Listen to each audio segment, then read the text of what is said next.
আমরা তো আল্লাহর কাছে দোয়া করি, রব্বানা আতিনা ফিদ দুনিয়া হাসানাতাও ওয়া ফিল আখিরাতি হাসানাতাও ওয়া কিনা আযাবান্নার।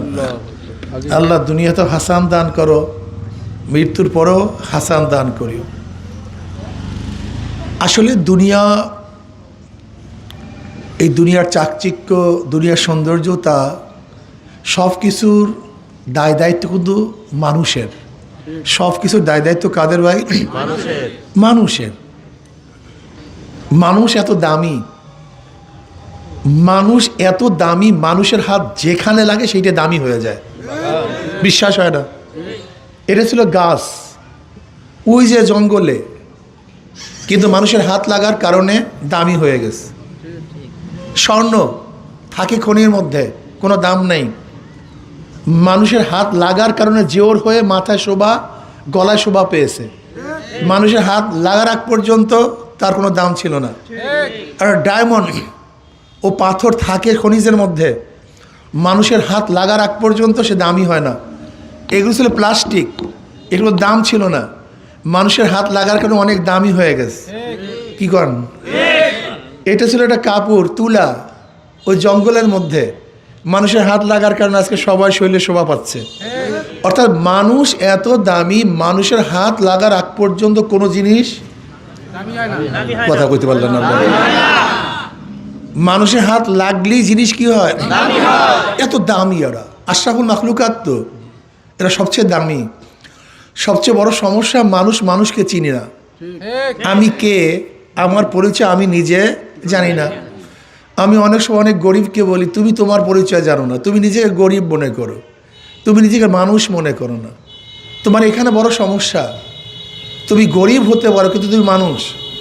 একজন বড় লোকের মধ্যে যা কিছু আছে তোমার মধ্যে সব কিছুই আছে, নাকি নাই?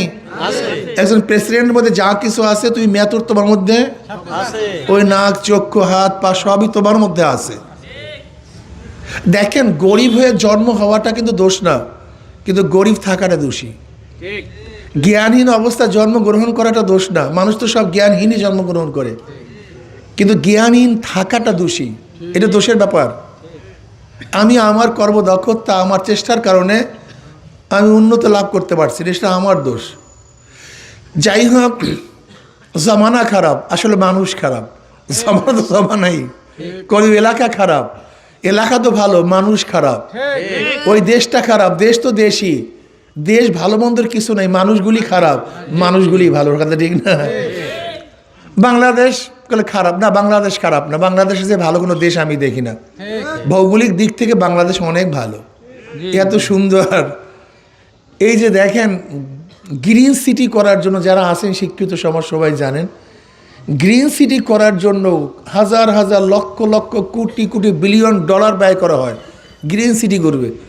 অথচ দেখেন তো সবই গ্রিন সিটি, কি সবই গ্রিন সিটি, অথচ গ্রিন সিটি করার জন্য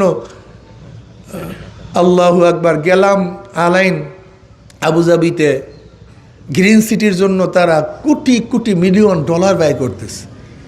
অথচ আমি দেখছি আমাদের প্রত্যেকটা গ্রাম গ্রিন সিটি। একটা লেক করার জন্য কোটি কোটি টাকা ব্যয় করতেছে, এই বাম পাশেই বিশাল সুন্দর লেক, পানি, স্বচ্ছ পানি আসতে আছে, নাকি ভুল বললাম ভাই? ওরা লেক করতে হাজার হাজার কোটি টাকা ব্যবহার করে, অথচ আমার পাশে লেক, কিন্তু আমরা নষ্ট করে ফেলি। দেখেন, সৌদি আরবে একটা গাছ জন্ম নিতে, গাছ জন্ম করাতে প্রায় 5,000 রিয়াল ব্যয় করা হয়, 5,000 রিয়াল। অথচ আমাদের দেশের বাঁদুর পায়খানা করলে বাগান হয়ে যায়, গরু পায়খানা করলে বাগান হয়ে যায়, পানি শিকড় চরের মধ্যে ঠেকায় দিলে বাগান হয়ে যায়। বুঝেন দেশটা কত সুন্দর। দেখেন, জেলে কোনো কিছু নেই, হাত পাও নিয়ে নদীতে নামে, বাস পেট পুরাইয়া মাছ নিয়ে ঘরে ফিরে যায়। এত সুন্দর একটা দেশ, এই দেশটার মতো এত ভালো দেশ কোথাও নেই। কিন্তু এই দেশটাকে নষ্ট করছি কারা? দেখার বিষয় এখানে, এইটা দেখার বিষয়। এই যে বাখেরগঞ্জ এই রাস্তাটা আমি সেই ছোটোবেলার থেকে দেখি ভাঙ্গে গড়ে, আমি 5 বছর দেখিনি এই রাস্তাটা ভালো থাকতে, আমার নজর দেখিনি। হ্যাঁ, আমি দেখি নাই যে এই রাস্তাটা কোনো দিন কোনো সময় 5 বছর বা 2 বছরের জন্য সুন্দর একটা রাস্তা ছিল, আপনি দেখেন এই দেই করে ভাঙ্গে করে, এর কারণটা কি? আপনি কি একদিনও দেখছেন আমাদের দেশে কিছু রাস্তা বিদেশিরা করে? দেখেন অ্যাপ্রোচ রোডগুলি, ব্রিজের অ্যাপ্রোচ রোডগুলি কারা করে? ওই যারা ব্রিজ করে। 5 বছরের মতো সাংবাদিক সাহেব কিচ্ছু না। কত বছর? কোন তো 10 বছরে কিছু না। 10 বছরে অ্যাপ্রোচ রোড কিচ্ছু না। অথচ আমাদের দেশের রোড প্রতি বছর এখান থেকে শেষ হওয়ার আগ পর্যন্ত আবার পিছন থেকে শুরু হয়। রোডের দোষ না, যে করে হাট দোষ করেন। এতটুকু বোঝেন না কেন পাগলামি? আমি কিভাবে বুঝাবো বলেন তো? আমি কি বুঝাবো? গিলু থাকলে তো বুঝাবো, মানুষ তো গিলুও নাই। সমস্যা তো কোন জায়গায় পড়ছে? গিলুও তো নাই মানুষের, কি বুঝাবোটাকে বুঝলাম না কিছু। হ্যাঁ দেখেন আগেকার মন্ত্রীরা কি বলছে, বাজেট করি 100 টাকা, গ্রামে পৌঁছে 10 টাকা, 90 টাকা চুরি। টিআইবি রিপোর্টটা কি? বাজেট করি 100 টাকা, 70 টাকা চুরি। তা করবেটা কি বলেন? করবেটা কি আমাকে বলেন? আমাদের দেশের সবচেয়ে বড় ক্যান্সারটা কি আপনি জানেন? আমাদের দেশের সবচেয়ে বড় ক্যান্সার হলো দুর্নীতি। আর এই মানুষগুলি আমি বুঝি না, দুর্নীতিবাজদেরকে বারবার বারবার বারবার কেন নির্বাচিত করে? তার মানে আমরাও দুর্নীতিগ্রস্ত হয়ে গেছি, আমরাও খারাপ হয়ে গেছি। এর থেকে বের হতে হবে ভাই, এর থেকে বের হতে হবে। বলেন তো, যে ব্যক্তি চোর সে মায়ের নাকে সোনাও চুরি করে, মিথ্যা বললাম নাকি ভাই? যে ব্যক্তি জালেম সে বাবার সাথে জুলুম করে না? দেখেন না, বাবাকে ঘাট ধরে ঘর থেকে বের করে দেয় না, এরকম ঘটনা। যে ব্যক্তি জালেম সে মায়ের সাথে জুলুম করে না, স্ত্রীর সাথে জুলুম করে না, ও সন্তানের সাথে জুলুম করে। ওর অভ্যাসই জালেম জুলুম করা। একজন জালেম আপনার সাথে জুলুম করে, একজন চোর মায়ের নাকে সোনাও চুরি করে। আচ্ছা বলেন তো, যে চোর না, যে ব্যক্তি চোর না, সে 70 টাকা চুরি করতে পারবে? কারণটা কি? অভ্যাস নেই। বেটার কি নেই? চুরি করবে কি? অভ্যাস তো নাই। এর জন্য 70 টাকাও চুরি করতে পারে না। যে ব্যক্তি জালেম না, সে কি শত্রুকে জুলুম করতে পারবে? কারণটা কি? অভ্যাস নেই। আর যেটা জালেম ও সবার সাথে জুলুম করবে। ধরে নেন আল্লাহ যদি আমাকে নির্বাচিত করে, ধরে নেন আমাকে আল্লাহকে নির্বাচিত করে, আচ্ছা আমি কি কোনো গরিবের টাকা আত্মসাৎ করতে পারবো? পারবো না কেন?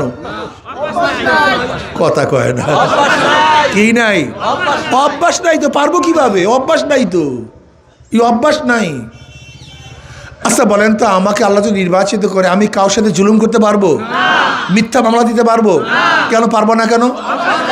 অভ্যাস নেই। আর যাদেরকে আপনি নির্বাচিত করেন ওদের অভ্যাসই জুলুম, ওর জন্মটাই কয়লা।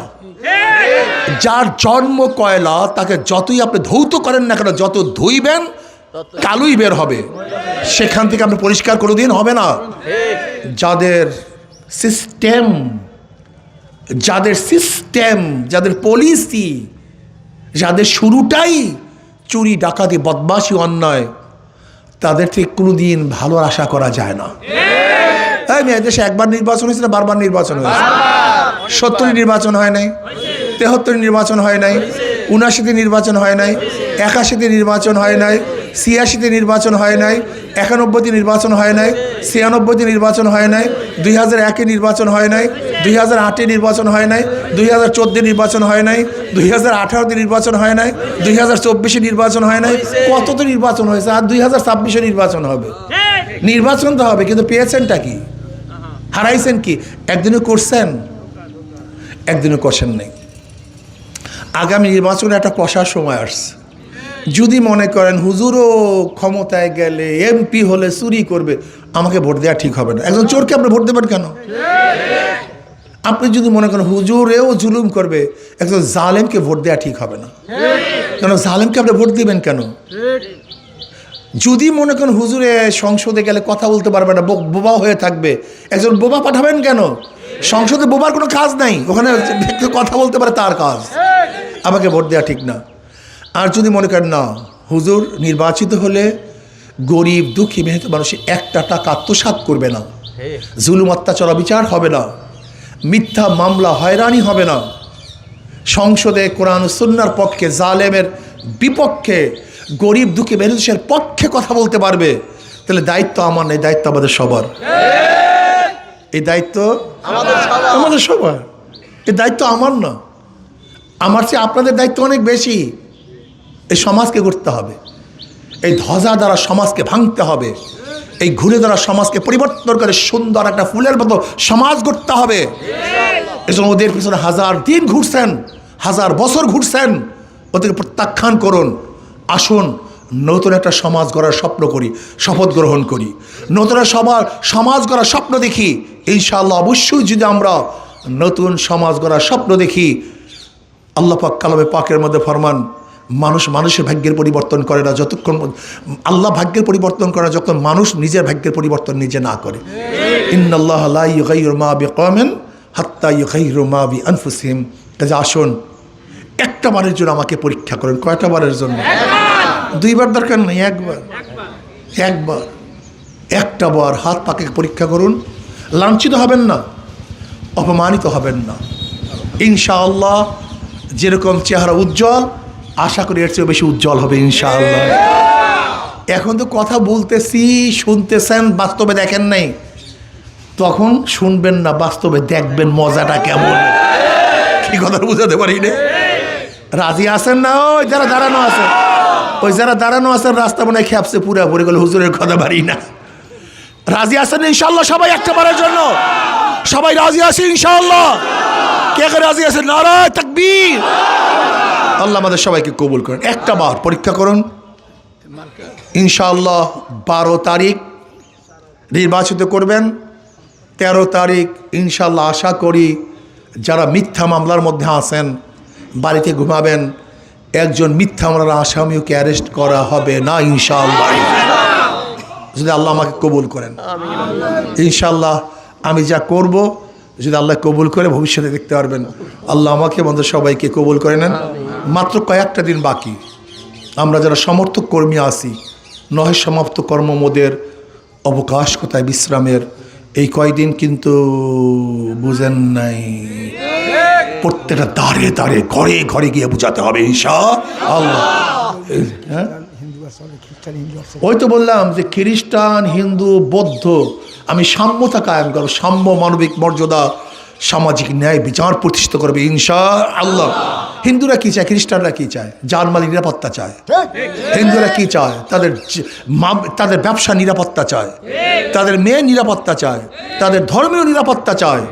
ইনশাআল্লাহ আল্লাহ আমাকে কবুল করে তাদের ধর্মীয়, তাদের জান মালের নিরাপত্তা ইনশাআল্লাহ আমি দেব ইনশাআল্লাহ, 100% দেব ইনশাআল্লাহ। একজন হিন্দুর উপরে, খ্রিস্টানের উপরে, বিধর্মীর উপরে কেউ আঙ্গুল তুলবে, সেই সাহস পাবে না ইনশাআল্লাহ। আল্লাহ আমাকে আমাদের সবাইকে কবুল করেন। মার্কাটা তো মনে নেই, মনে হয় আপনাদের মুসলিম, হিন্দু, বৌদ্ধ, খ্রিস্টানের মার্কা কি? পুরুষ মহিলাদের মার্কা কি? সবার মার্কা কি? ইনশাআল্লাহ শান্তির প্রতীক হাত পাকা। আল্লাহুম্মা আমিন। রব্বানা